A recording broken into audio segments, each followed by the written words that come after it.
Okay, thank you. We are recording, and um, um, uh, Madame for opinion for Akwaba. Welcome to everyone. Bienvenue tout le monde. Welcome to the talk that is for Bright's work, but also talking about political cartoons in Ghana. And I hope you're here to laugh with us as we take this journey through Bright's work. Let me just quickly introduce myself and talk a bit more about the exhibition and give you the context for the exhibition and for why Bright is not actually physically here for its own exhibition. So my name is Girish Daswani. I'm an associate professor here at UFT, based out of Scarborough campus, and I'm an anthropologist who works on Ghana, on a religion, specifically Pentecostalism, but also on activism and migration. And I have just completed a documentary with a filmmaker and spoken word poet, the Mutombo the poet, who is based in Ghana, and that will be released hopefully in the next few months. So this exhibition, just to let you know, presents a collection of political cartoons by the artist Bright Ackwerh. He's based in Accra. Right now, he's speaking to you from Pong. Bright creates cartoons that bring to the surface the unspoken and the unseen worlds of post-colonial politics, activism, and extractive capitalism. Bright's cartoons, they document, and this is also very important, that in a way they document what the news channels and the mainstream news does not document.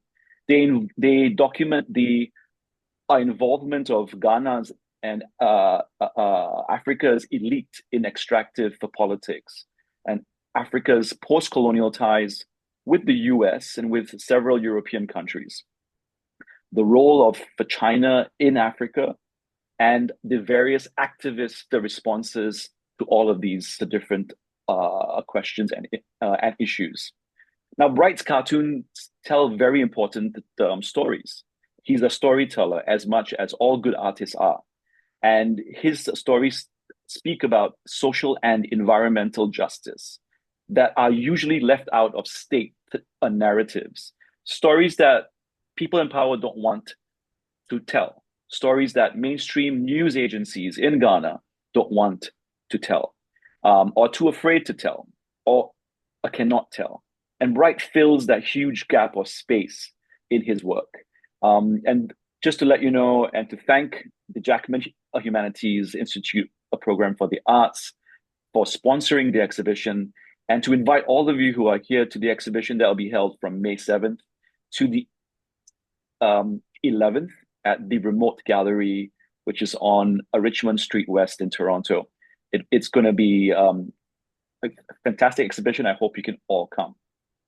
Now, before I pass the mic on to our the guest who will also be moderating and introducing Bright's work, Dr. Joseph Oduro Frimpong from Ashesi University, I want to speak briefly about the context in which Bright is not here and why he is not here for his own exhibition.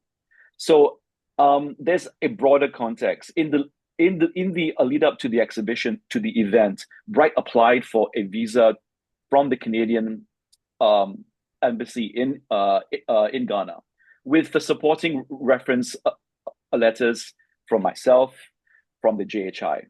But he was rejected no less than 3 times. So he applied the first time, he got rejected. He applied the second time with a portfolio of all his work, all his awards, the reasons for coming. And this was a completely paid trip by the JHI, right? So everything was going to be supported financially. Again, the second time he was rejected. And I said to him, just try again. You never know. But he was again for the 3rd time rejected. And after that, we decided that it's best not to waste his money and his time, that we would go ahead with the exhibition without him. But this is an important point that I want to make about the exhibition, because there's a piece in the exhibition that he'll speak about that speaks to this, a new experience. Um, so when pushed for a reason, most applicants who don't receive their visas from the African continent, who are applying to visit or to study in Canada, are told this, and I'm going to quote you from the actual letters that they receive. Quote, I am not satisfied that you will leave Canada at the end of your stay. I am refusing your application because you have not established that you will leave Canada. Close quote. Now, I'm citing this because the PhD applicant in anthropology who was fully funded to come here was also denied his visa to study in Canada from Ghana 3 times. And on the last application was told that they had the questions as to the validity of his application, that he was somehow cheating in the system. And this question of being accused of somehow using or working the system or cheating the system happens to apply to most applicants from the African continent. More broadly, in Canada, international students from Africa face higher burdens of proof and lower acceptance rates when trying to get their study permits.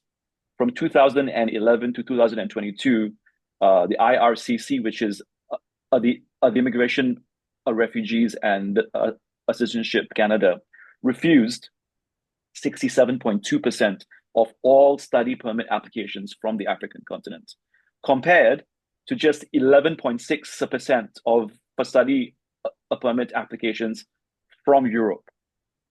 In 2021, IRCC published a report based on conversations with its employees regarding the department's anti-racism policies. The report highlighted that IRCC employees held stereotypes, right? So they actually reported this. They held stereotypes about, for example, Nigerians, and I quote them, being, quote, a corrupt and untrustworthy, close quote. This is from the report in 2021. Ultimately, the report suggests that these biases may affect the application process, especially those who apply from the African continent.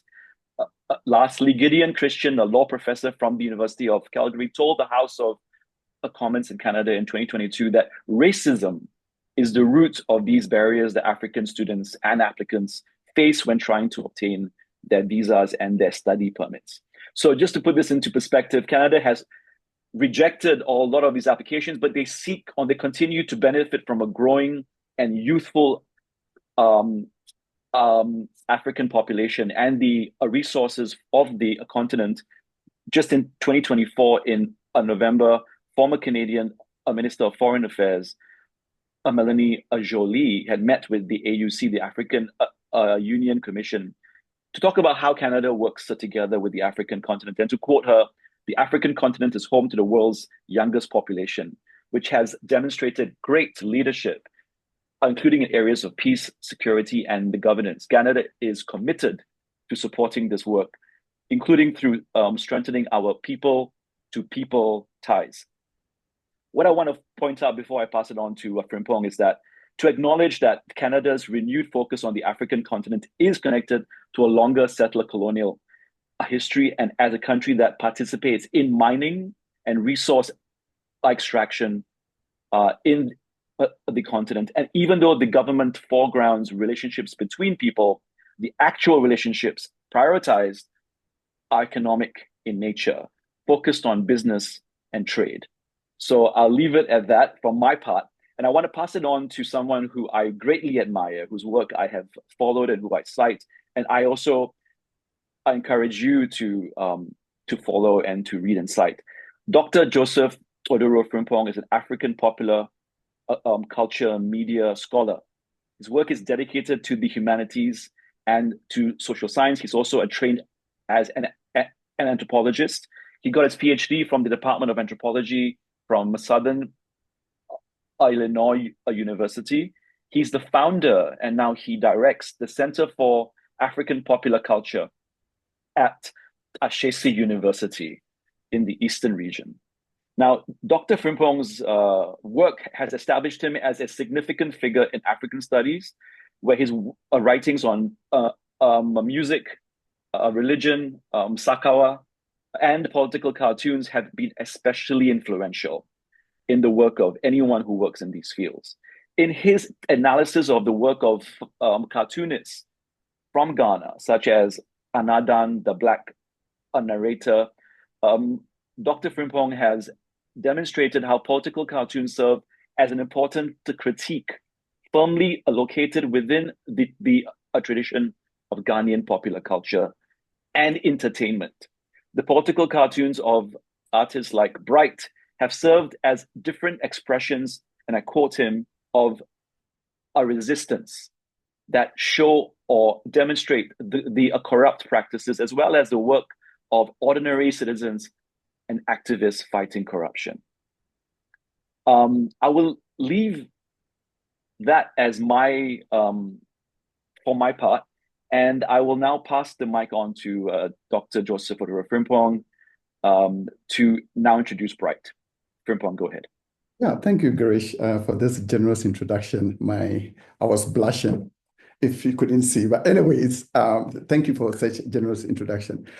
So I'm going to be a little bit brief with Bright's introduction, and I'll begin by saying that Bright obtained his BFA and MFA in painting and sculpture from the Kwame Nkrumah University of Science and Technology, and he's currently at the tail end of completing his doctoral degree at the same institution. His practice is situated in painting, illustration, and street art. And his present focus is now on exploring popular culture as a medium for his artistic vision. So Bright was named a recipient of the prestigious Kunyehia Prize for Ghanaian contemporary art in 2016.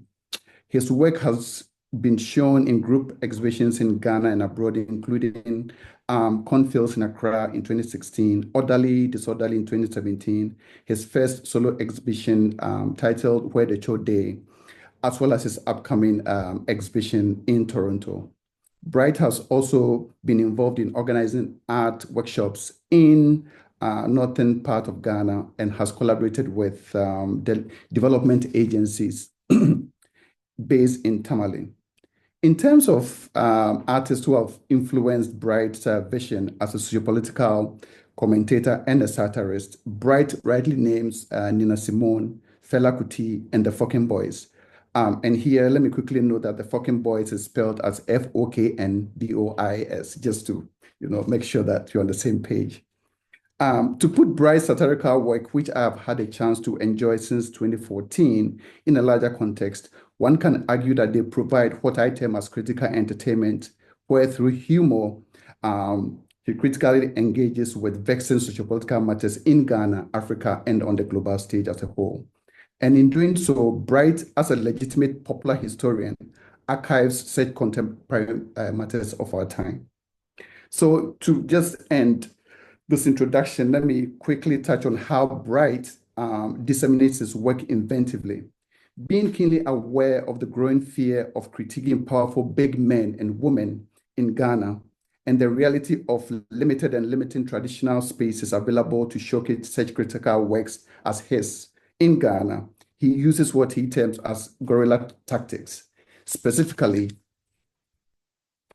this tactic generously taps into those quiet possibilities that enable popular works to be freely available to audiences, such as street poster production, underground exhibitions, and free access to his works via social media. So, dear all, let me stop here and present to you this highly talented and creative satirist from Ghana, Mr. Bright Ackwerh. Bright, over to you. Thank you. Wow.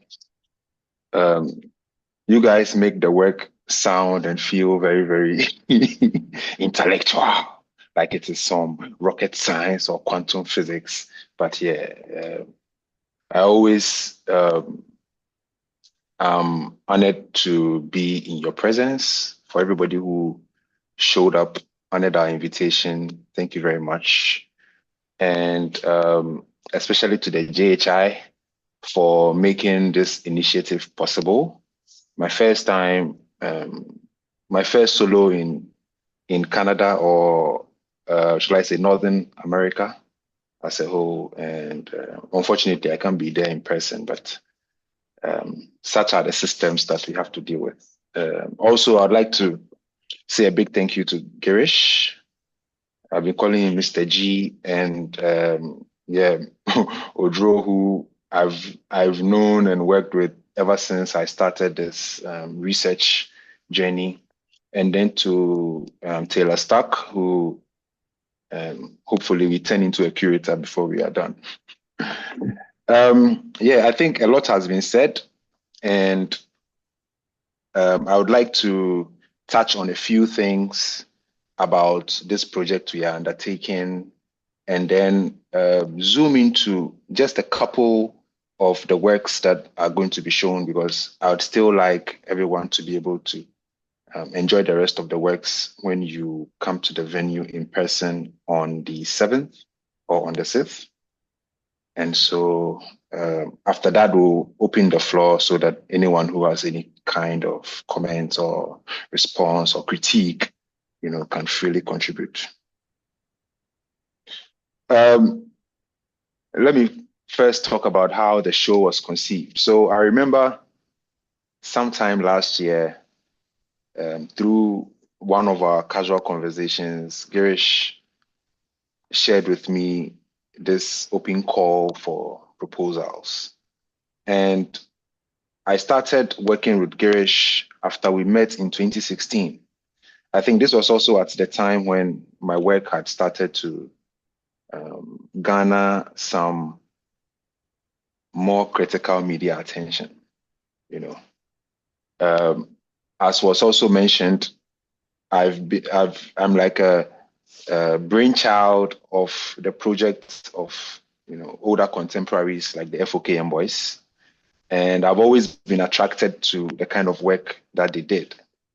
I think the fact that they were able to wrap up very, very critical conversations in very light-hearted manner made it very alluring to me.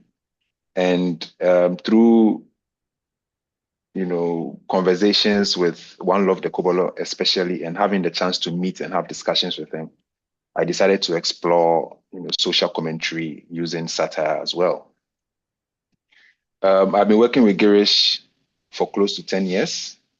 And throughout this period, it's been mainly being invited to guest lecture some of his students in anthropology, which obviously expanded, the scope of the work I was making, because maybe prior to that, I would think of my work as something that would exist only in purely artistic spaces. But, through the work we've done, and the work we are still doing, it's opened my work to different ways of presentation, of conceiving, thinking through my work and all that. And so when he told me of this opportunity, I was very keen. Maybe I was feeling even a little lucky.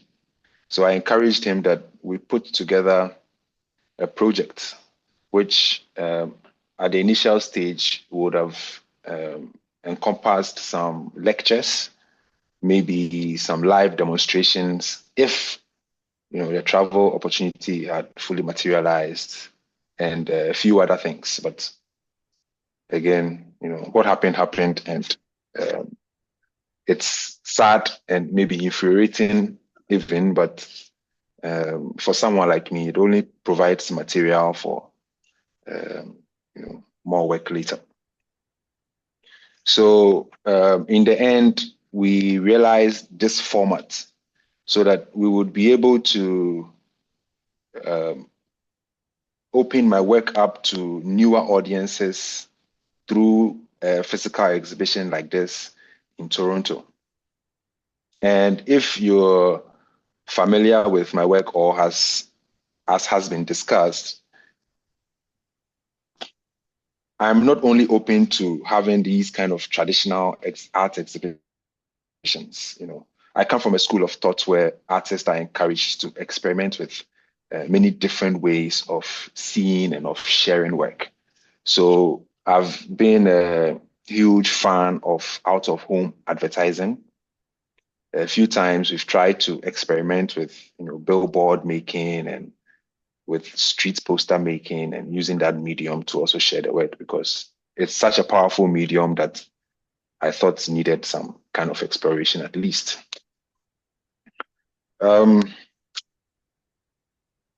It was also very interesting to try and curate, a selection that would have some kind of relevance to the perceived audience in Toronto. I think Girish is as much Ghanaian as he is Canadian. So there are a lot of things that I put in my work that he would easily get, but we were also concerned about how narratives, what kind of context the narratives in my work would hold once they left the immediate space that they were conceived in, and so we tried to do something about that. Also, we had set a sort of broad or general theme around extractive politics.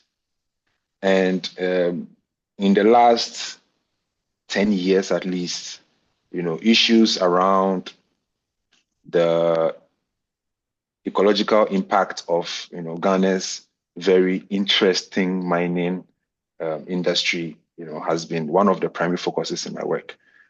I think it was one of the topics that we could draw certain connections in considering the narrative spaces here in Ghana and then maybe back home in Canada as well.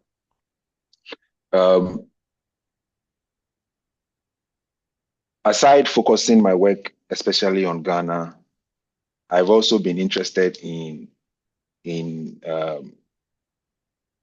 the kinds of stories that I hear around the larger continent as well.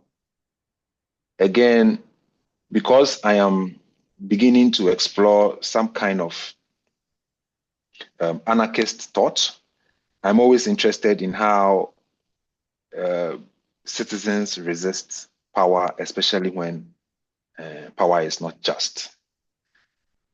Through my work, I try to document as many of these episodes as possible.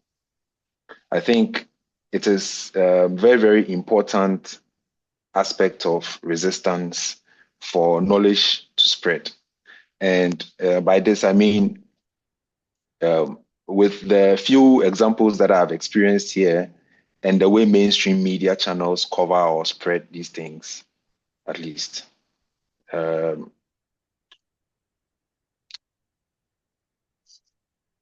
So I also see what I do, my larger practice, as a form of alternative historical account. Again, because of examples I've seen concerning how grand narratives around the country, around civic disobedience, around resisting unjust power are told and documented, I find my work doing something there,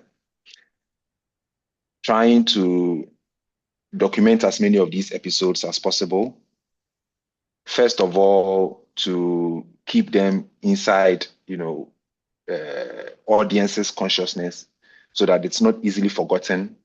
Also because I think these stories have the ability to inspire even more civic disobedience, which I have come to also observe is a very, very necessary tool in resisting some of this unjust power. And then also, because of the nature of my work, there have been instances where I've faced some kind of censorship, especially when I have tried to use mainstream art channels to share my work. Naturally, a lot of these experiences were very confusing and maybe even discouraging initially, but I guess it is something that comes with the kind of work that I have chosen to do. So I've also been exploring other means of exhibiting. And so every now and then when an opportunity like this comes for me to be able to, put my work in a traditional space and encourage people to convene and interact, then it becomes a very special event for me. But other than that, the use of the internet and social media have been very, very prominent in my work. I promised earlier I was going to, zoom into just a couple of the works that we have selected for this exhibition that we are calling Cartoons from Accra. I would like to share my screen so that we can go into this.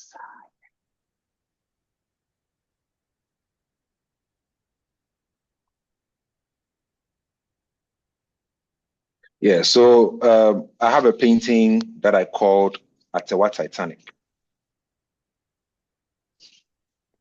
I'm going to just break down a few of the references that I've used to make this painting.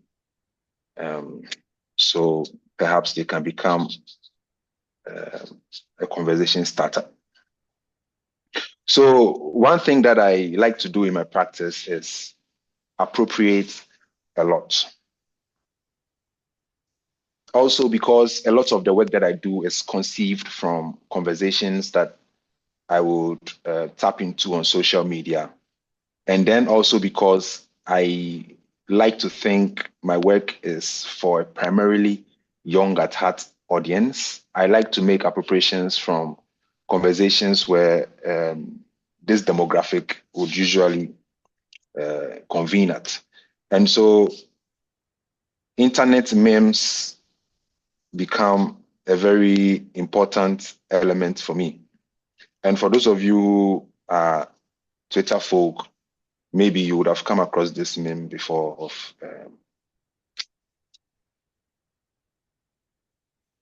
Leonardo DiCaprio, who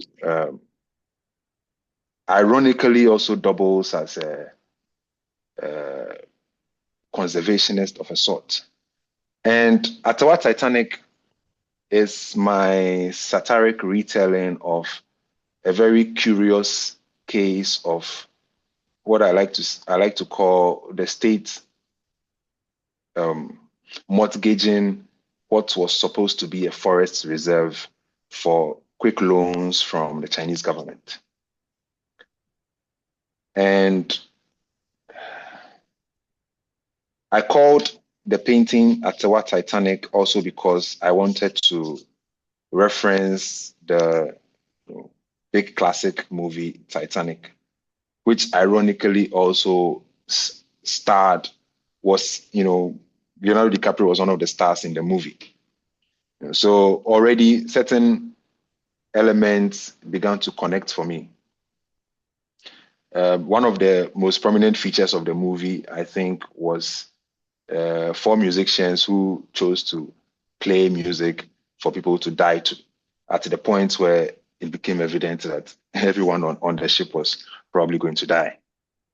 In my painting, I replaced these characters with 4 of the biggest politicians or 4 of the most important politicians at the time who were in support of such a interesting deal being struck between the governments of Ghana and China.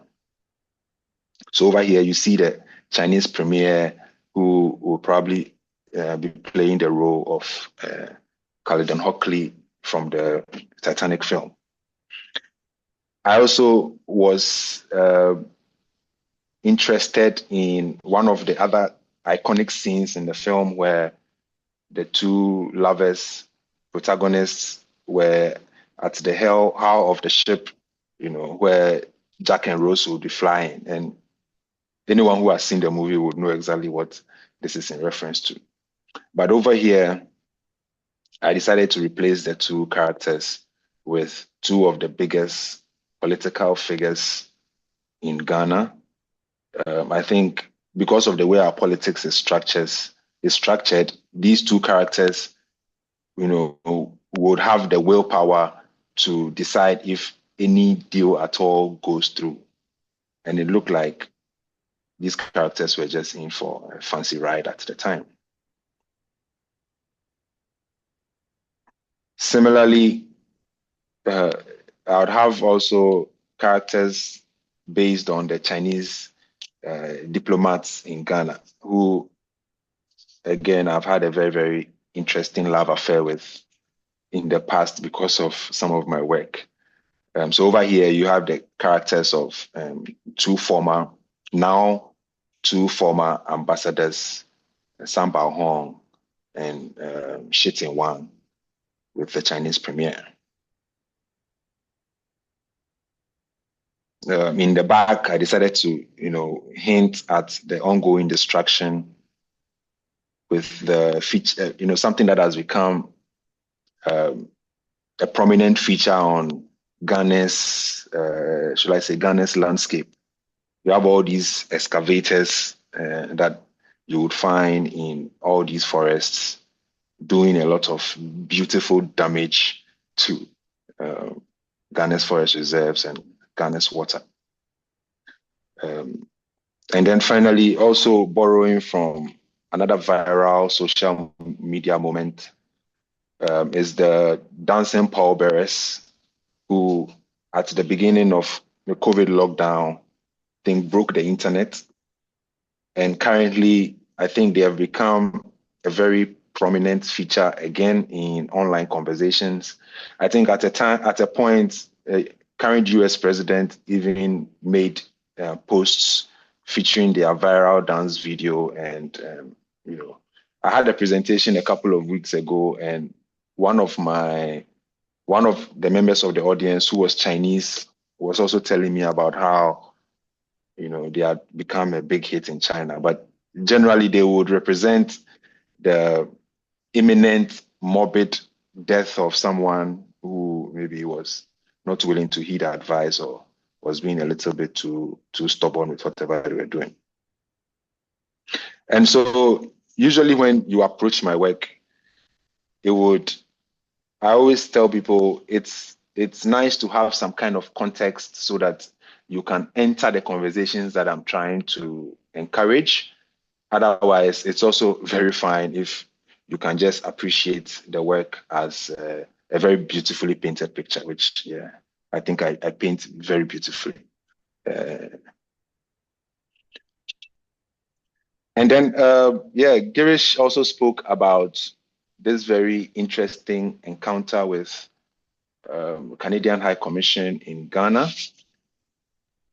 It was very interesting to have experienced something I had heard about severally myself. And I think it's something that easily also translates into work that I do. So I like to think of my work as something very, very intimate. It's like a form of journaling, but using drawings, funny drawings. And so this particular drawing that I call Please Let Me In is my journaling of my interesting experience with trying to secure the visa to go to my own exhibition, which unfortunately I won't be able to. But I had also started to explore scatological elements. I think at a time, and because also my work for me is like a form of therapy, I couldn't think of any better way to express my disgust at something I had experienced in Ghana's politics. So I started making references to all these scatological elements. And I think this piece is one that would easily fit into that series. But very, very, very simply, I tried to find out whoever would have been responsible for the kind of responses that, like Girish said, students, artists like myself would get if they are tried to enter the Canadian space. Also, especially because of how I think state actors would speak about their relationship with the African continent, and I think before this very close encounter, I used to think of Canadians as very, very polite people. I think it's one of the common things you'd hear people talk about, but maybe something that comes into contention. So a lot of the characters here are former ministers, some are current politicians. I'll try to name those that I can still remember, but on the far left is the current High Commissioner to Ghana and some of the other neighboring countries, Miriam Montrat. There's Mark Miller in the back, Ahmed Hussein. To his right is Rachel Bendayan. Then I hear from my gossip, you are in the middle of an election, so maybe this would be a nice time for this work to be put out. But yeah, there is the current Prime Minister, and then popular face Justin Trudeau. But there's also Melanie Jolie, whose quote Girish already spoke about. And then through my research, I also became aware of the kinds of extractive industry when it comes to gold mining, and how much of a role Canada plays in that, in Ghana and on the continent at large. So to represent that, I have Peter Monk, who I hear is also one of the sponsors of U of T, which for me makes it very, very interesting. So typically this is how the work presents itself. I don't think I need to describe or explain what is going on here, but if you have ever been caught in this situation, then you will try whatever it takes to get in, because some impending business that needs to be handled. Yeah. So for anyone who is coming to see our show on the 7th or on the 6th, what should you expect? My best yet. I'm very honored to be able to present my work to this audience. Hopefully try and foster new collaborations going forward. And as part of the new strategies that I am exploring, we talked about social media, we talk about all these guerrilla tactics. We are also exploring the possibility of sharing some of my work as stickers, because I think it's also one of the very potent ways that images, graphics are spread, and I'm keen on exploring how I can bring some of that into my practice going forward. Yeah, thank you very much. Wow, thank you. All right, Bright. So thank you so much for this overview of your work. Of course, connected with the exhibition. I was very much impressed with how you factored into your current work, the city of Toronto, with its diverse communities and shaping your work. And also, giving us a hint about some of the central ideas in the work that we are to expect to, engage with.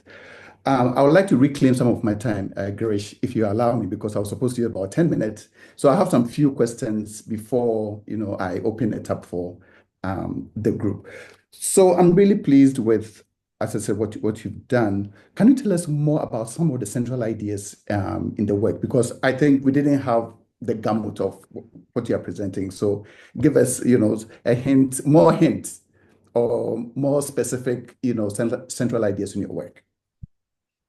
Okay, thank you. So for this particular set that we curated, I think one of our central themes has to do with the kind of economic relationship Ghana or the African continent at large has with its international partners or friends. for lack of a better word to describe whatever the relationship is. I'm looking at how, knowledge about these different spaces and the politics and the economics that go on there affect what happens here locally, and how what happens locally also affects these spaces.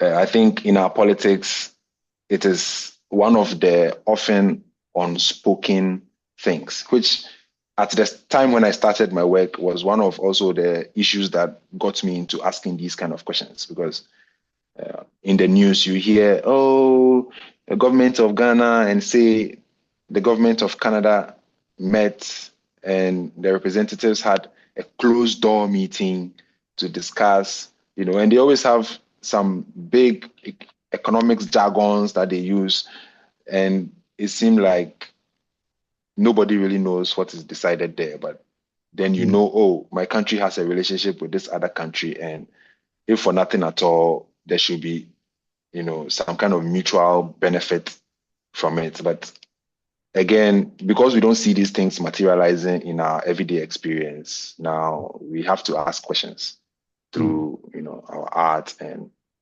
through other means of communication. Yeah.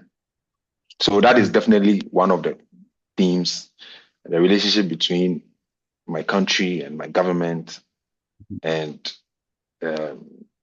countries and governments everywhere else. And I have described your work as critically entertaining. I mean, your works as well as others who play in the same arena as you. How do you balance being visually playful and also being politically serious?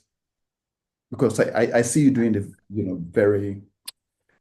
doing it eloquently well, if I can put it that way. Thank you. How do you balance it? I think one thing for me is to try and be on top of the conversations as much as I possibly can. And because you are Ghanaian, you would agree that there is a certain depth of information around, politics and how decisions are made in that space, even though the effects of these decisions are very visible and are, very visceral for us to all experience. At the heart of it also, aside trying to be on top of these conversations, I try to also tap into as many conversations about these, politics as much as possible, especially conversations that don't come from that top to the bottom approach. So I may be more interested in the kind of quote unquote silly or dumb questions a friend of mine has to ask, because they feel the effect of the politics in one way over the explanations, state curated explanations that a minister of state will have to give.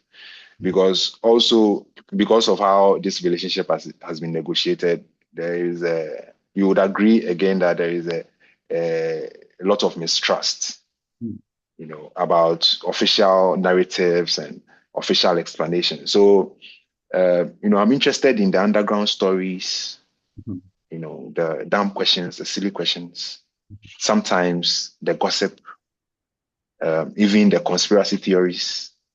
Because if for nothing at all, I think those provide, new ways of thinking, new ideas to think about, which often, reflect a certain social realism that well-curated state-sponsored narratives don't have. Aside that, I'm a big lover, student of painting. And, aside trying to be as critical as possible, I also try to make work that, for me, I think pushes the craft. I tell people, I'd like people to see my work, and even if they miss out on the subtle cues or the conversations I'm trying to have, I want people to be able to enjoy the painting just as a very beautifully painted picture. So as much as I can, I try to practice, because that for me is another way of getting people interested in the kind of work I'm doing. So try to paint as well as I can. Okay. One more question before I open it up. So you've discussed China's political friendship with Africa in various ways. One of the key ways is through which you use food, the Jollof Wars, right? As a, as a base, as a base for this serious question around this current political friendship. I've seen a move from that to how's it called? To explicit visualization of feces, right?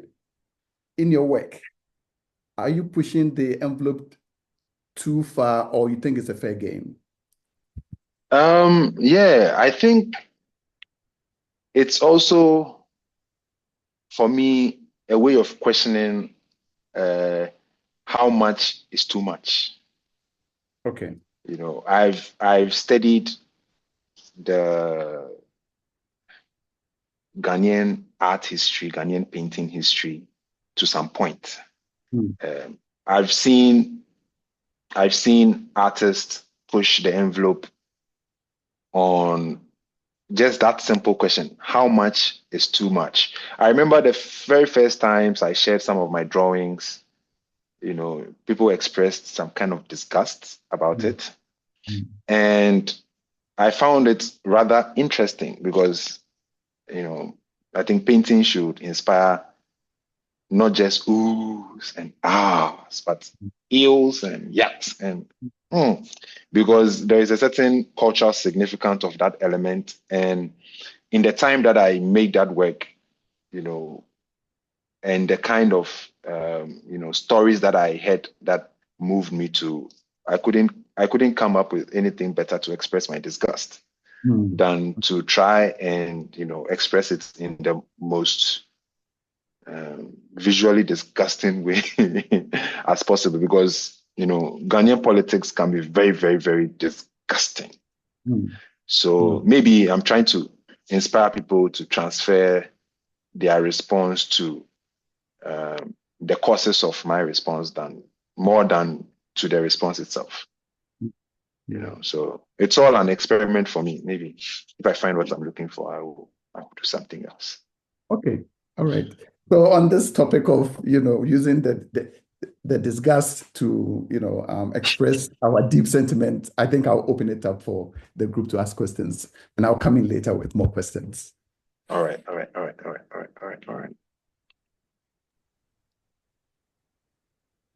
All right, I think we have a hand here. So let's see how many hands we can get before we proceed. Okay, I think we just start with one hand and then more hands can be raised. All right, Kofi. Hello, Yeah. Prof. Good afternoon. Yeah. Good afternoon. Yeah, so I'm from your class. I don't know if you make out my voice, but yeah, I first got to know more about Bright art from our class, WOC class, with laser at your FI. And I mean, I'm more of a political person. I pay attention to politics at the time. And so I think it was in 2023 when I had that class, and you showed us Bright's work. I think it was the Chinese premiere with Akufo-Addo, and then there was this Jollof Wars.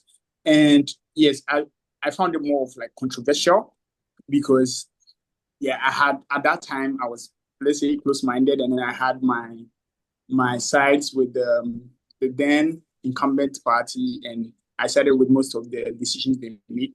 And so I was like, who is this artist? And I mean, seeing his art in class, I mean, like we have like an intellectual discourse on it and what we thought about it and how we think it brings value to discussions in our Ghanaian settings and our Ghanaian politics. And I think I got to appreciate the views of other students, especially my best friend who sat with me in class, who also had like an opposing view. He's called Salia. He was the recent ASC president. He supports the opposition party, and so was really much into the work of Bright at the time. And so we didn't continue that conversation after class. And since then, I've been very keen about knowing more about Bright's work. And Bright, it's finally good to see you, even though it's not in person, but it's finally good to see you. And yes, and also about one of his work that talked about Galamsey. I think it highlights, it goes on to highlight the pertinent issues of how we as Ghanaians are overlooking the effects of what can happen to us in the future. I mean, we hear talks of Ghana having to import water in the near future. And I mean, we look at, I think Bright is like voicing he's bringing out the voice of the ordinary Ghanaians, because if we get to that point where we have to import water, I mean, some people can afford to buy imported water. Like, what about the ordinary Ghanaian? Would they be able to do that? And so we're getting to know that Bright is using like voicing out, using these satirical comedy and cartoon stuff. It makes me happy, and also see that at least we have people who are doing things in their own small way to project the voice of the voiceless in our society in Ghana. And I'm very proud of the work he does, and it's finally good to meet you, Bright. Sure. Yeah, I have the enviable position of introducing Bright, or let me say I'm the first academic in Ghana to invite Bright to the classroom. And the first time I introduced his work, I was, really floored by the students' responses. And from that time, I've been using his works in the classroom, and I like the responses that he generates. But Bright, I don't know if you have any comment to what has been said. After that, which you are on. Well, thank you, Kofi, for interacting. It is more than what I can ask for from anyone. I also like that you describe yourself as a follower of the politics, and in fact, maybe a supporter or even a member of the party that is largely responsible for the crisis we are going through. Yeah, I'm happy something like this can also affect the way you think, because I think you have a chin of someone who could become a politician in future, perhaps even a president. So if that happens, you don't forget that your mandate is actually to serve the interest of the people, not your personal interest or your party interest. And that is all we want. So thank you for interacting, and see what happens next. All right. Okay, Girish. Yo, Bright Demidasipi. Thank you for your presentation. And I guess, a lot of us are thinking about the politics of North America, but we're so focused on what's happening in the US with Trump, with, formerly before Trump, Obama. We also spend a lot of time talking about Elon Musk. We forget basically, his roots or his family or his settler roots are from South Africa.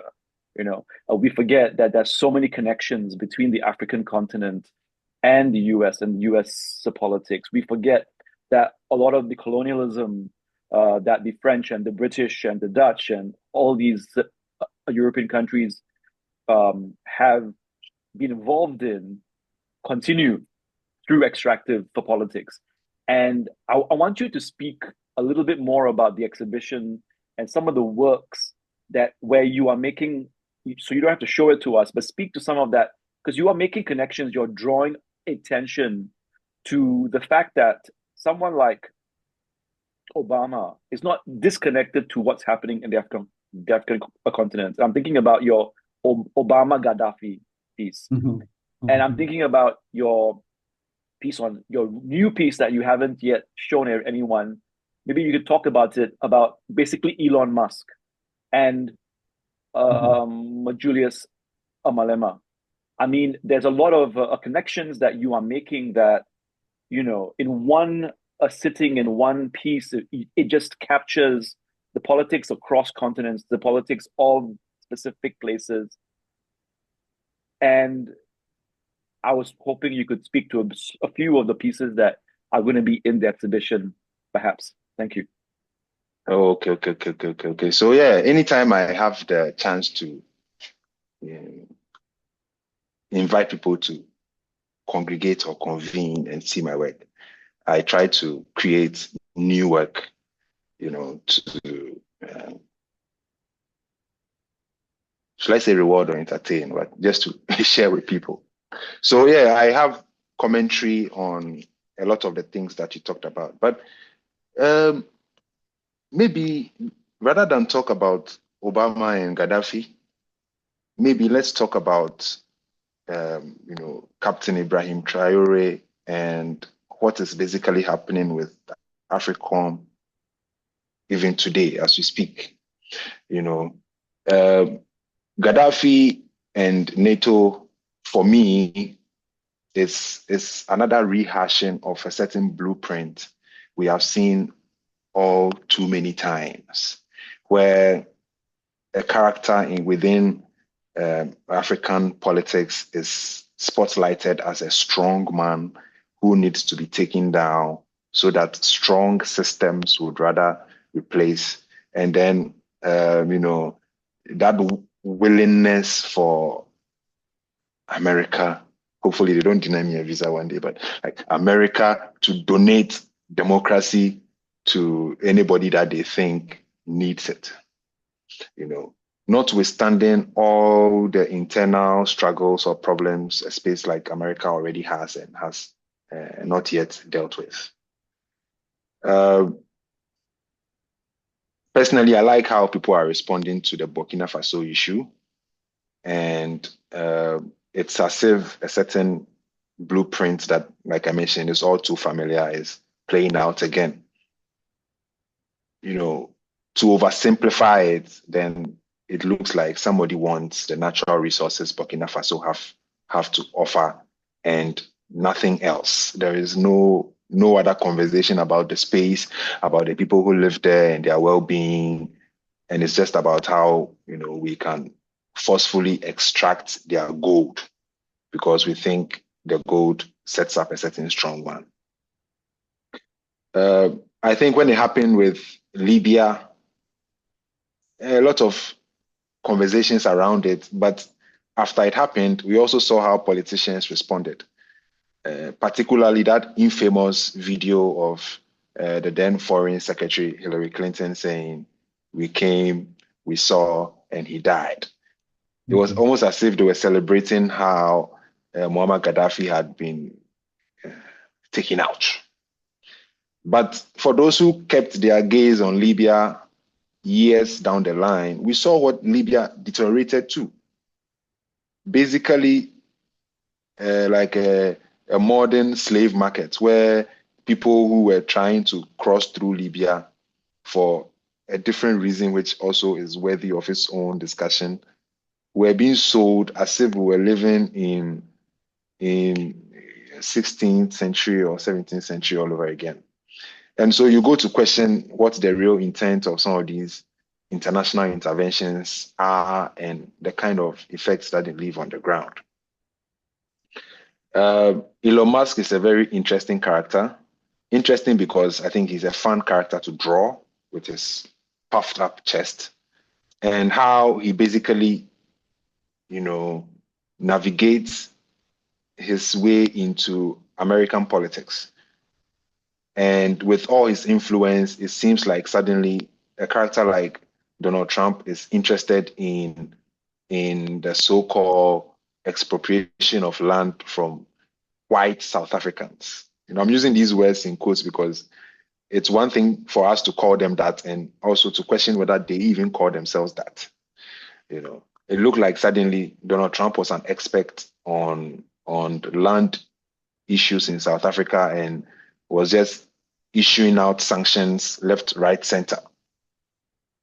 I was again particularly interested in how, Donald Trump and the Chinese president, that I don't know whether it's banter or it was like you issue a tariff as a form of squeezing the government into a tight corner, and the other person issues one back. So we are currently in the middle of a very interesting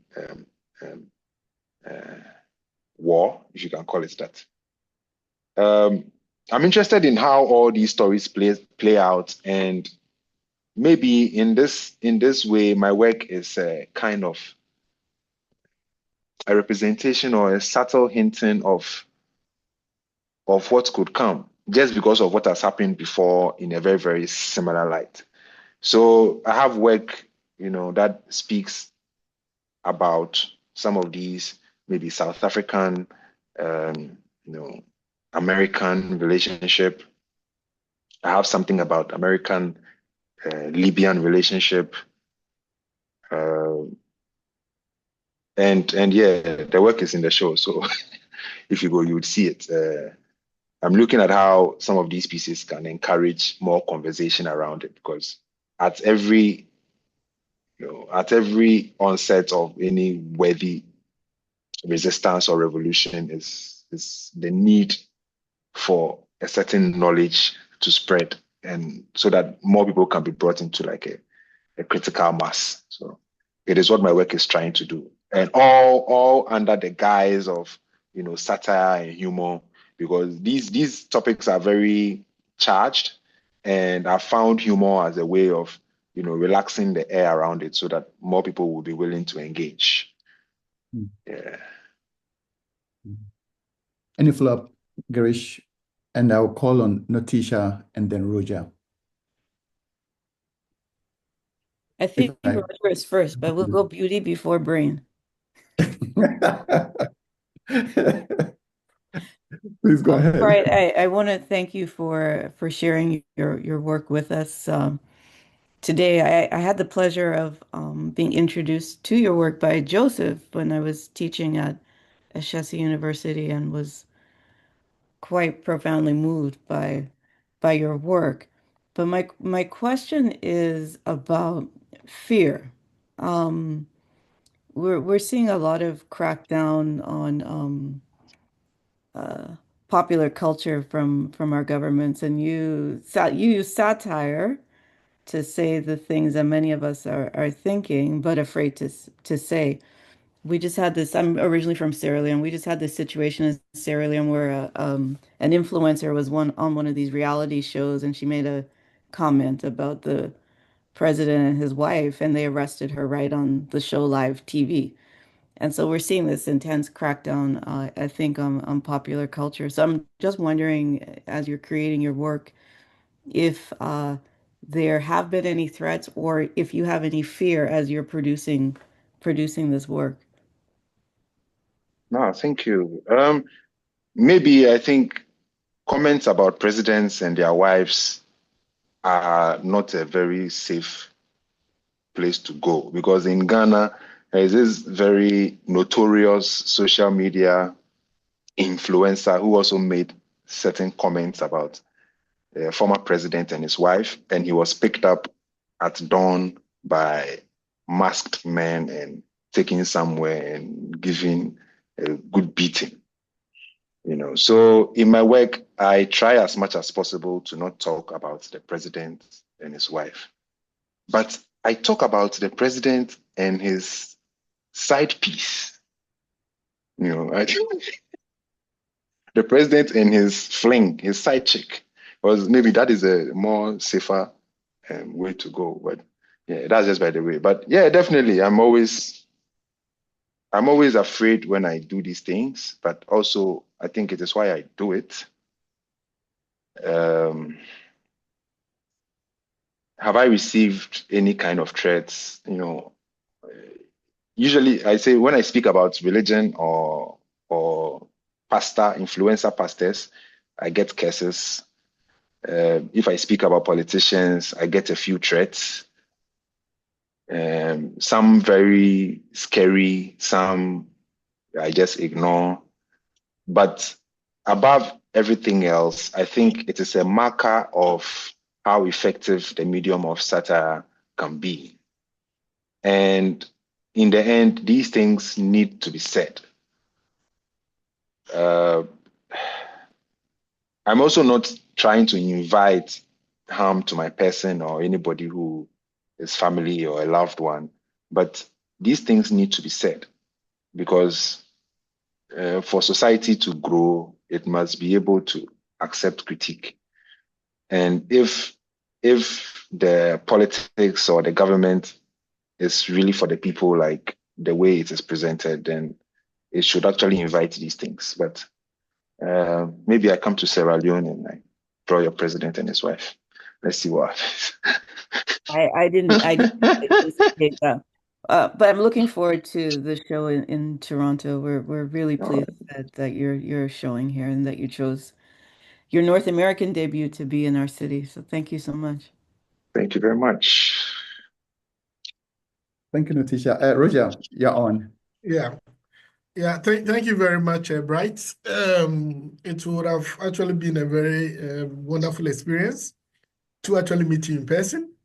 But I do, like, as you were just talking about, as Girish was talking about the issue of the visa and all that.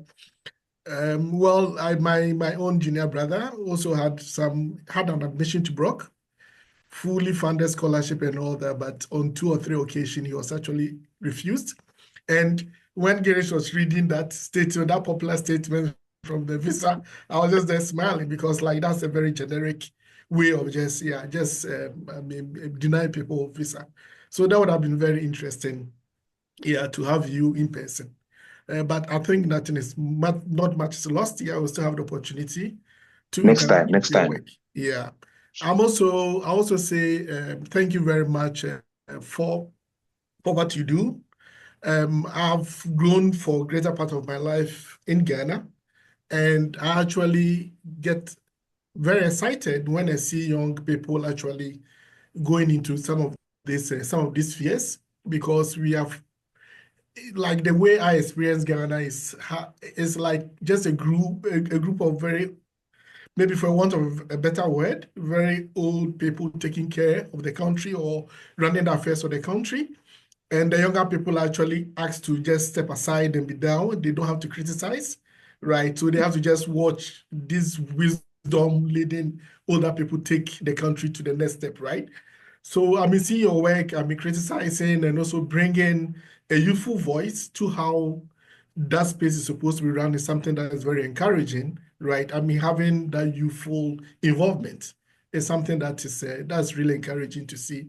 And I know now a lot more younger people are actually getting involved in the issue of the politics and also trying to run the country. So that brings me to my question. I know probably maybe I've answered it in one way, maybe through what through the response to Notisha. When you started, you were talking about the issue of censorship, right? That you said that maybe you have had some challenges with censorship. And also going back to what Bright said, I am Ghanaian. I know how Ghanaians argue. I know our argument, our perspective is more sometimes, and I'm one of the victims as well, right? Or one of the culprits. That sometimes how we interpret some of these things, some of this political satire or some of these ideas is based on our political leanings, right? That you see something that, whatever your perspective are, is actually influence. There are certain background that is influencing how you're interpreting it, right? So for instance, people that may actually see your work to have been extremely provocative and annoying, maybe 2 years ago, now they'll see your work to be very, very, how do you call it, very important and putting government on its toes simply because there's change of government, right? So I know that's something that happens a lot. So how does that actually work into the censorship? I know Ghana is also kind of praised as one of the countries that have a lot of media freedom and people can say whatever they want, right? I know there is this very funny comment supposedly coming from one African leader when they asked him that, is there freedom of speech in this country? And he said there's freedom of speech in the country, but freedom after speech, he can't guarantee you, right? So when it comes to your work, how does the censorship play out, right? And how do you navigate the issue of the censorship in Ghana? I know it's a very convoluted thing, but yeah, just pardon me for that. So let me give you one nice example. In 2018, myself, I don't like talking about this particular thing in public because it may seem like I'm shaming an institution or a character, but I had the opportunity to work with Dr. Drew Frimpong and one of the Kenyan OG artists named Michael Soy on a joint 2-man exhibition. And the exhibition opened a week before World Press Freedom Day. And there was a World Press Freedom Day event. I mean, the whole UN World Press, UNESCO-sponsored World Press Freedom Day was held in Ghana because at the time, like you rightly said, Ghana was being heralded as one of the countries that guaranteed media freedom. And Ghana, we have good PR, or we've had good PR in the past, but the PR doesn't reflect the truth on the ground because the exhibition was opened in a space that also hosted this event. But before the show would open, all my work that featured the current president were taken off of the wall without my consent. And that's all I want to say about that particular experience for now. But because I don't want to shame anybody, but it was a very good learning curve for me. And perhaps it is what has directed me into the kind of things I'm experimenting with today. But it hasn't changed. I'm also firsthand, shall I say, victim of some other kind of censorship. So largely the cultural production sector in the country is sponsored by international institutions, especially the cultural attaché institutions of our American friends or European friends. And over there too, there's been some issues of censorship because I like to talk about international relationships. So it looks like when an institution or the country they represent is the butt of the joke, then maybe I won't be allowed to be in that space. Again, these things are hurtful when it happens, but it always redirects the next steps that I choose to take. Even before I started making work like this, it was something I was aware of. And I know, once you say something that is not in the favor of the powers that be, then definitely they are going to try and stop you from spreading it. But again, it is why I'm doing what I'm doing and trying to find what Rodolphe Mpong describes as guerrilla tactics to be able to share my work, because it's the hope that through the kind of experiments that I'm making, the next artist who chooses to explore political satire would have more warrants to use to, beat the system, because these messages need to be said and shared as widely and effectively as possible.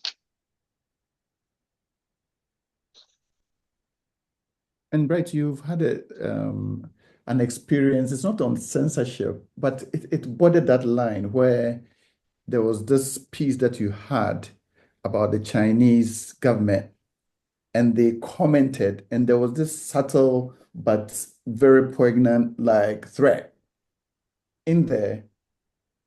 And then you had an exhibition that satirized that particular event, and you had the Chinese ambassador coming to that Yeah. That was one of. Fantastic. You want to talk about it? Yeah, that was one of the very beautiful markers in the beginning that kept me really motivated, because I'd just started making commentary on Ghana and China's interesting relationship. And at the time, my critique was actually directed towards the Ghanaian representation. Because if anything at all, they were charged with the responsibility of negotiating the best deals on behalf of the country. But what we saw, or what was reported, was that the Ghanaian leadership, in the form of Minister of Lands and Natural Resources, was begging the Chinese ambassador to speak to the Chinese nationals in Ghana to desist from the irresponsible mining activities they were engaging in, which had already started destroying the water bodies. And this was as far back as in 2016, 2017.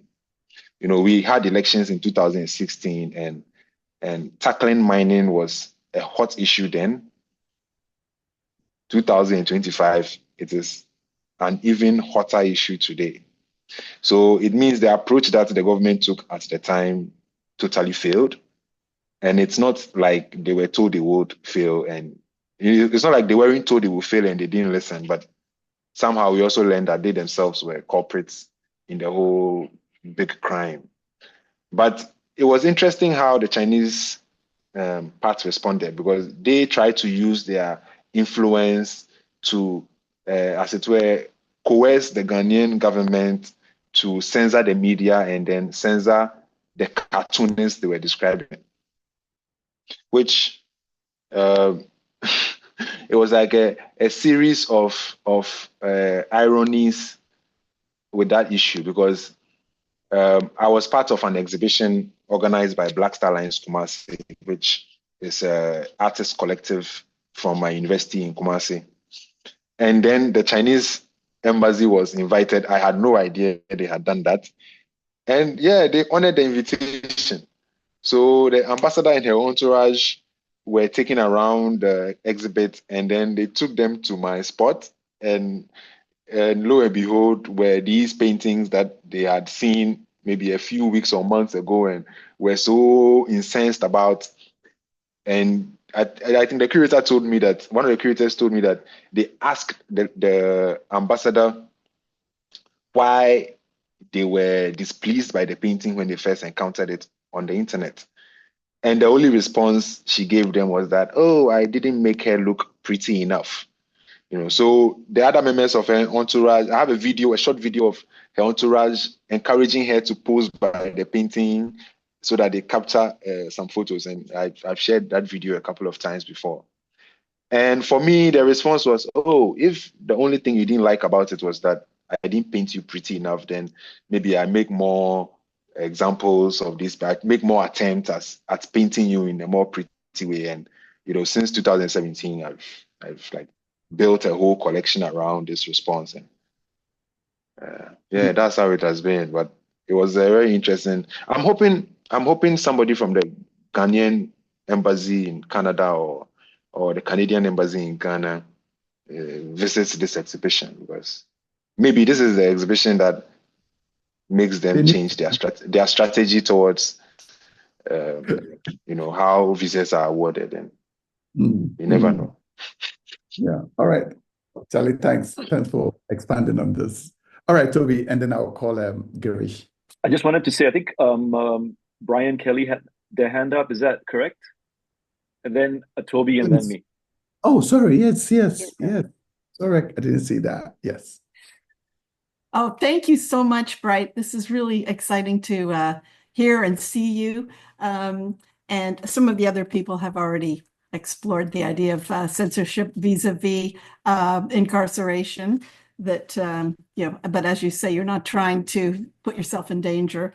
And of course, you're following in a grand tradition of political satire. I mean, the worst one that I can think of recent memory is, of course, the Charlie Hebdo, you know, the cartoons of Mohammed. I mean, you know, live politicians is one thing, but I guess you don't want to mess with God. But I have just a nuts and bolts question for you. Oh, and by the way, it's not Brian Kelly. This is Joanne Todd. I'm on my partner's device. Yeah, I just want to ask you about how you actually, not having seen your work in person, do you paint with a paintbrush and paint, or do you use an iPad, or what? Okay. Yeah. So So good. let's go technical right now. So my initial training in painting was with a paint and a brush. So I do pencil, I do watercolor, I do acrylic. I even do oil when I can. But a lot of my work that you see now was made digitally. And if I can, I would just roll this video around so you see my setup. So I have a Wacom, a 27-inch Wacom Cintiq, which I got in 2016 from I won some of my work in a competition.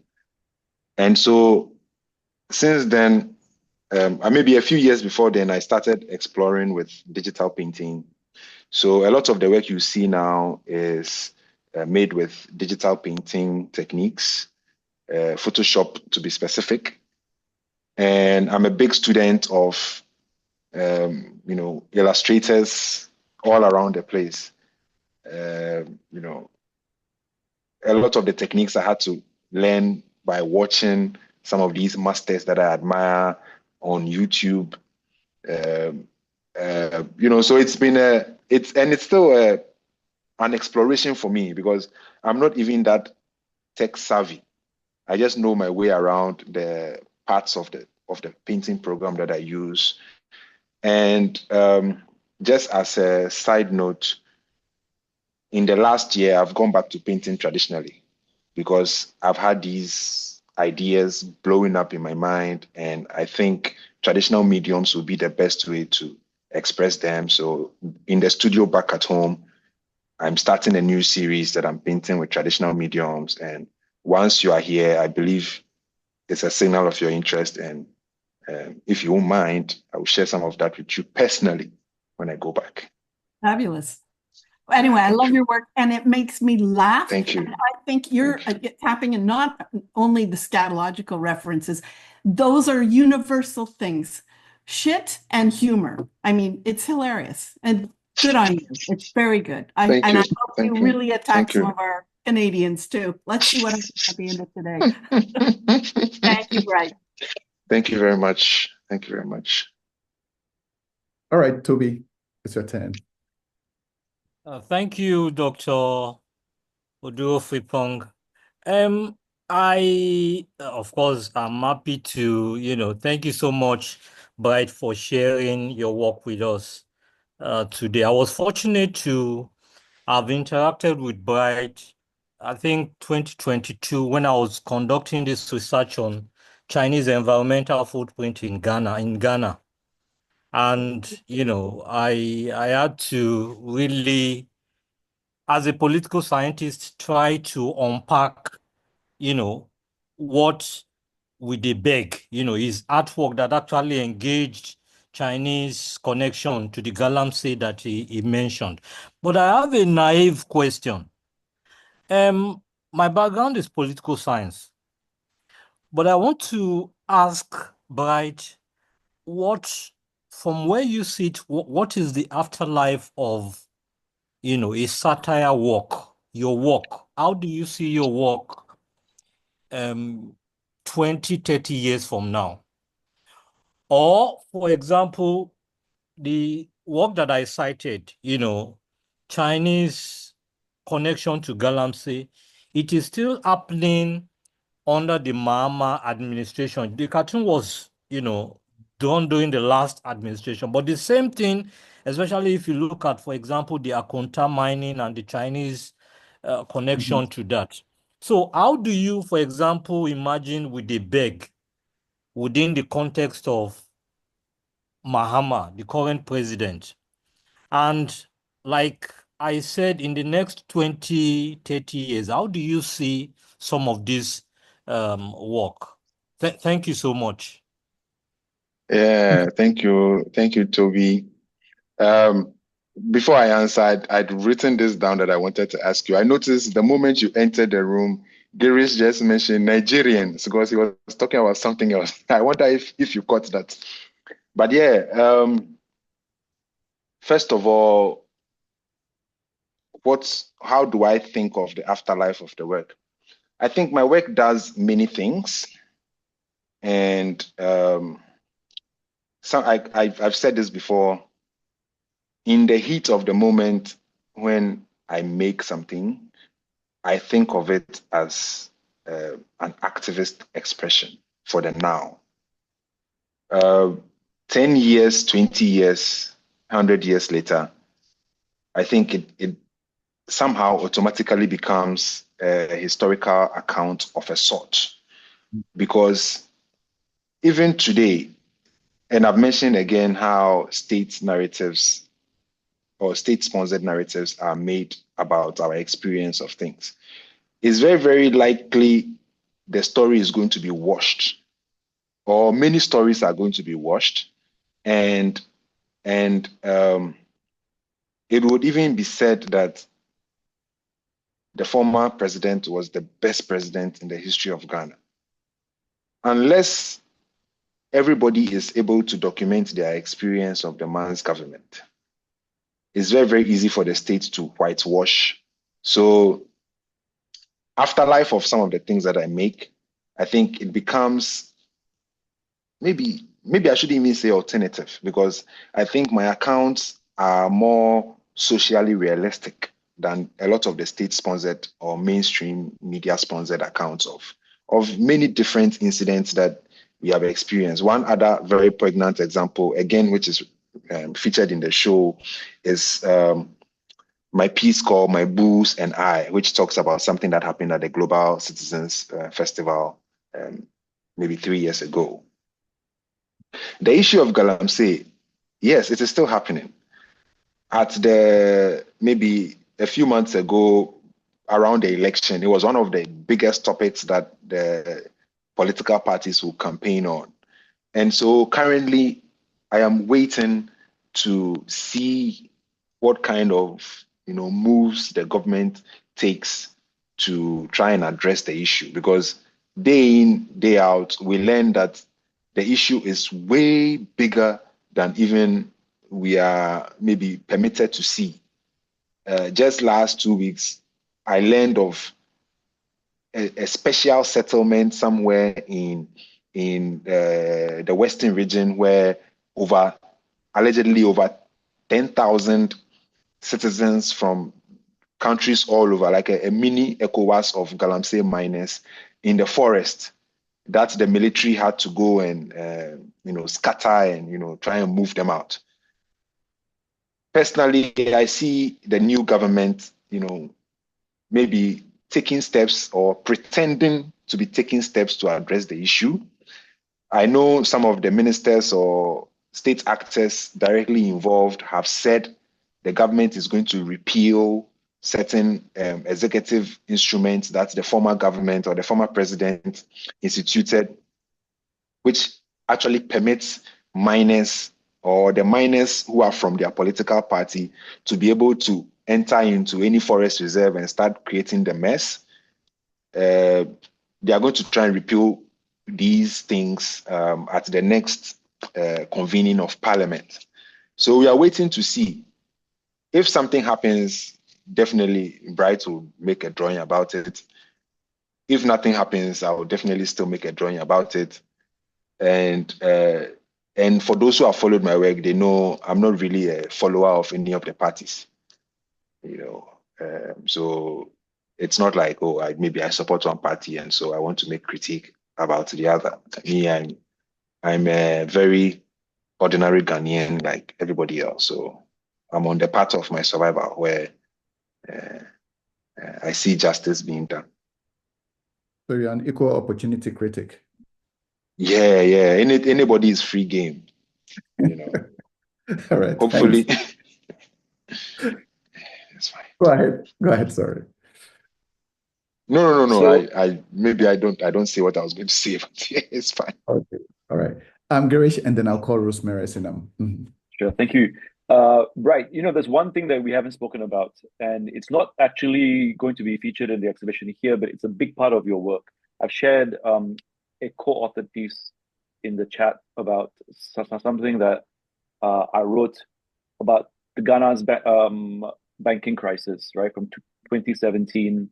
But a big part of your work is criticizing religious leaders who are involved in politics, but also involved in the financial extraction of like the banking system, being involved, being the CEOs and the presidents of big banks in Ghana, like, for example, Mensa Otabil. The charismatic and Pentecostal leaders who have a lot of power to shape not just the financial aspects of Ghana's banking sector, but also the politics. I'm thinking about the Church of Pentecost and its leaders who have been very instrumental in directing a lot of the anti-LGBTQ bill that was, there, and then it came down and now it's back again. So I want you to speak to your involvement or your work around a religion, especially the focus which has been mainly on the Pentecostal Christian leaders and their involvement in politics. I mean, I'm fascinated by that work, but why do you feel like you need to kind of, make those kinds of works and to highlight those relationships? Oh, because at the heart of what I do also, what create, I take on the persona of the bold character Bonsam. Bonsam like a Ghanaian, maybe draw allusions to character, a folklore character, and religious devil or a Christian Antichrist or a Lucifer or something, some other kind of character. And largely because, like rightly said, I find organized religion, especially Christianity and Islam, playing huge influential roles in what is supposed to be secular state politics. So at the end of the day, you find religious leaders literally becoming policymakers.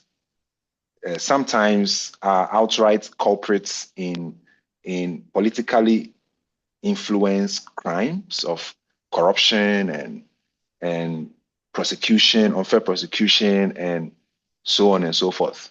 And I have a few new pieces that highlight some of these characters.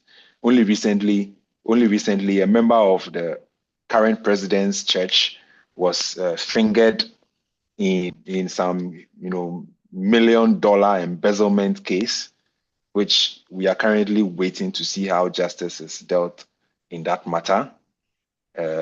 Also, one very, very big issue is that of a certain lion that is zooming in on state funds. I'm not doing it because I'm necessarily a hater of the religion, but I think Ghana is supposed to be a secular space, and I find organized religion overstepping, especially also because it is not delivering what it promises to deliver. So I find myself, just making commentary about it.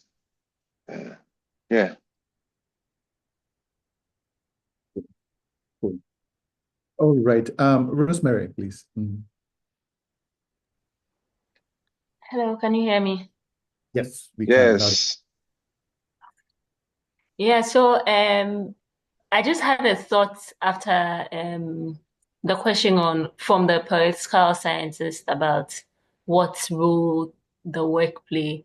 I think that we usually have the tendency of limiting art works to the idea that they only relate to issues or conversation within just the art.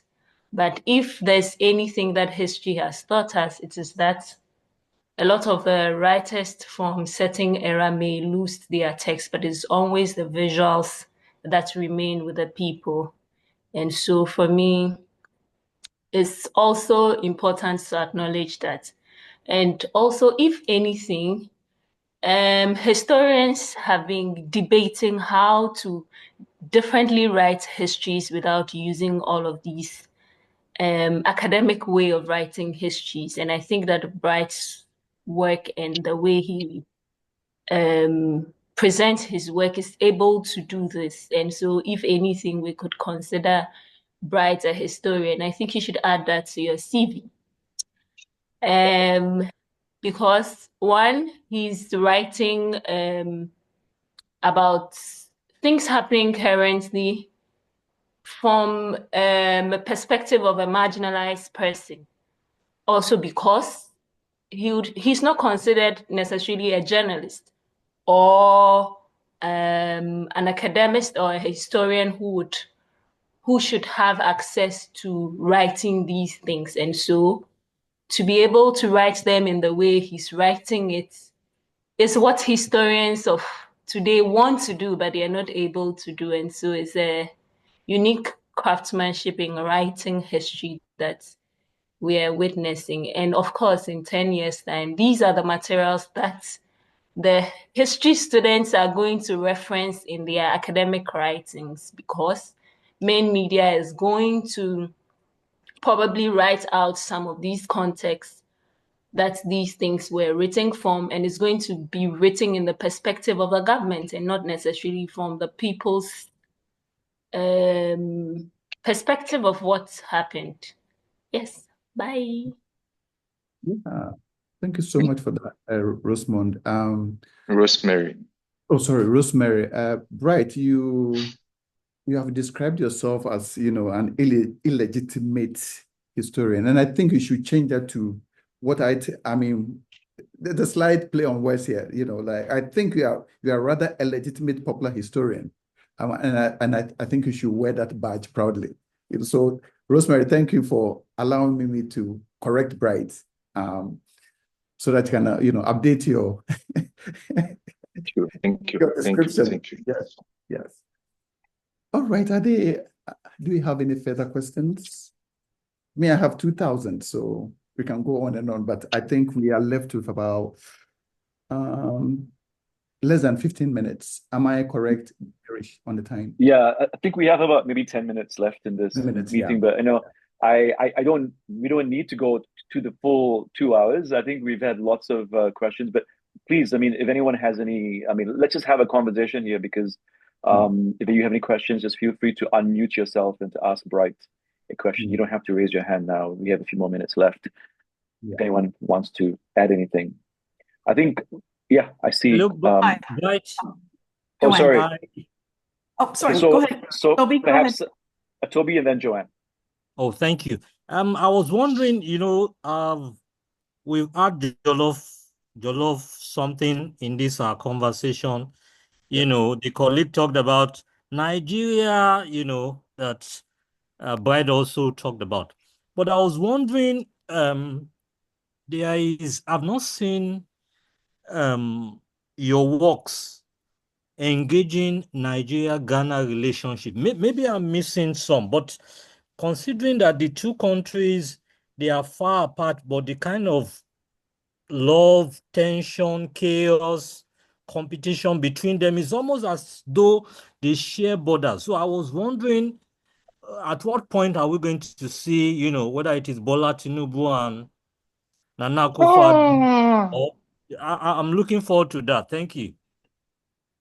Yeah, Toby, I have a few paintings.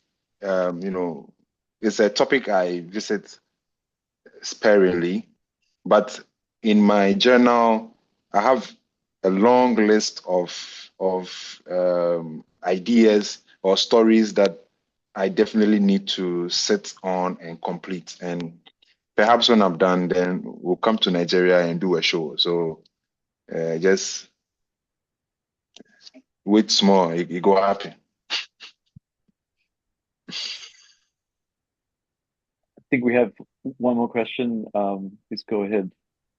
Yeah. Oh, hi. I was just wondering, have you been inspired by any of the Western satirists like William Hogarth from Britain and Daumier, French? I mean, those guys are in all the museums, so I fully expect that your work is going to be in museums too. I mean, it's important, trenchant critique. It deserves to have, more people see it forever. Thank you. Yeah, I have a long list of artists of old and even those practicing today that I call inspiration. And to name all of them will be impossible, but definitely Daumier is on my list.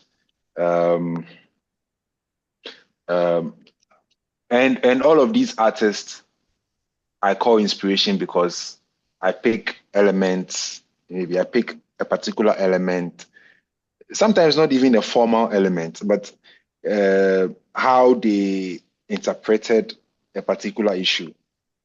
One story that sticks to me from Daumier is how he captured the skin in time as hair.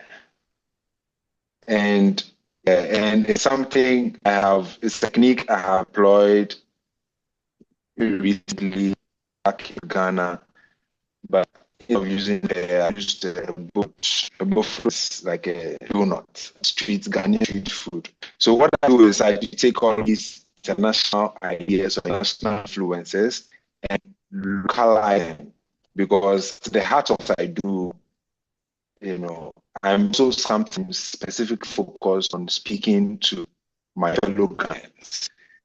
Yeah, I have a long list of artists that I commission and it will never end. So hopefully we'll also be able to end all the space that they would have entered. So that's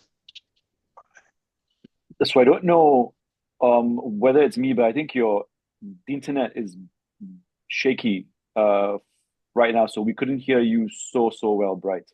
And Frimpong, okay, but I mean, I heard you, but I just wanted you to know that the internet is a bit shaky. Okay. Okay. I was thinking, I just wanted to say, maybe we should just wrap up. Maybe that's a sign that, just in case Sir Doomso comes back, which is so I want you to join me in thanking Bright Ackwerh and Dr. Frimpong for Joseph for being here with us to both to moderate and to speak on the art of this amazing artist. I cannot say, there's just so much that I have to say about how impressive his work is, but also how it speaks to so many different questions and issues that have come into our classrooms and will continue to, I think, speak to history and to historians and their work, as Rosemary very eloquently has said. So thank you for being here, for staying till the end.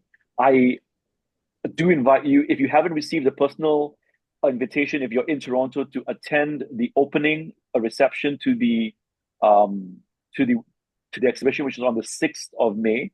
Write to me, and I will send you that personal invitation, because I was hoping. I mean, basically everyone in this room is invited. If you cannot be here because you're in Ghana, let us know.